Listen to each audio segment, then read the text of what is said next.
2,000 perished on September 11, 2001 because of Islamic terrorists. You know that, Al-Qaeda. And now, Muslim advocacy group has picked the 12th anniversary of the terror attacks to host, quote, the Million Muslim March to demand social justice from the United States government. But is the appropriate action given the significance of the date? Should Muslims be marching on that date? Joining us right now with his reaction is the president of the American Islamic Forum for Democracy, Dr. Zuhdi Jasser. Dr. Jasser, what are the chances that this organization are a bunch of moderate Muslims who want to get out that they're America, care about America more? Well, all you need to do is just do a little research on who this group is and what they've said, and they're basically a bunch of truthers who think that America's to blame for everything. The ADL identified not only the organizer Rabbi Alam, but Kevin Barrett and Issa Huck, some of the leaders on their website, as being just virulent anti-Semites who thought that 9/11 was a conspiracy theory. But beyond these sort of whack jobs who are going to be 1 million minus 999,000, the bottom line is they've got some Islamist groups involved also, American Islamist groups like the Council on American Islamic Relations. Hussam Elouche from LA is listed as a speaker.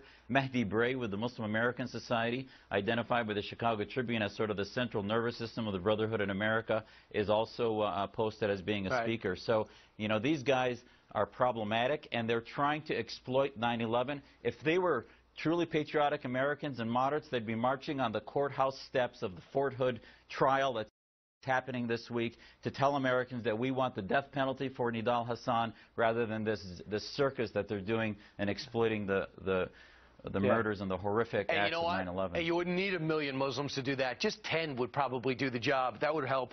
They also say Muslims continue 12 years later to be victimized by being made the villains of 9/11. You're a Muslim. Do you feel as you've been made a victim? Absolutely not. America has gone to liberate Muslims not only from Afghanistan and Iraq, but from around the world. It gave our families freedom that we could not get in any so-called Muslim countries. So we need to actually be leading the reform efforts that need to happen to counter the radical ideas rather than blaming the country that gives us freedom. And you know what? The major Muslim groups need to speak up and say that Rabbi Alam and this thing is a circus and the truthers are nutcases and anti-Semites, rather than stay silent and say, oh, it's not us, while their ideas of anti-Americanism spread and radicalize people like Nidal Hasan, the Boston bombers, and others that continue to affect and inflict terror on America. Let's hear from the man that put this together. He was with Sean last night. This is a day to remember them and their families. They will never see their parents again. They'll never see their loved ones again.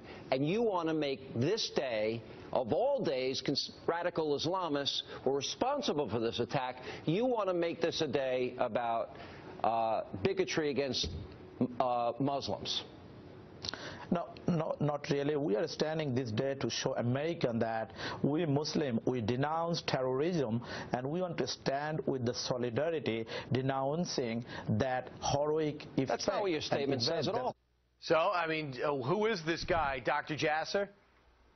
He is a virulent anti-Semite who talks about the 9/11 barbarism being a false flag for a Zionist operation. I mean, he's just a whack job. But at the end of the day, the silence of other American Muslim organizations and marginalizing him, I think, speaks volumes. We need to lead the effort to say that the ideas of people like this guy, Rabbi Alam, are what radicalize our community into hating America and blaming America rather than reforming our own community against political Islam and groups like the Brotherhood. But you do, let's say this, Dr. Jasser, if it wasn't for Muslims who do love America telling us what's going on with the terrorists who are in America, we would not have made the progress we have today. If you talk to law enforcement, they will tell you that.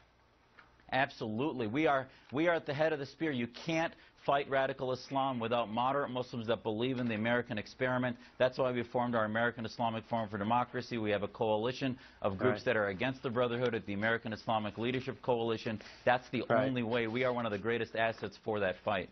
Right, and they seems like a bunch of truthers who want to blame the Jews for 9/11. So we should actually point them out from who they are. Dr. Jasser, thanks so much. Anytime. Thanks, Brian. All right.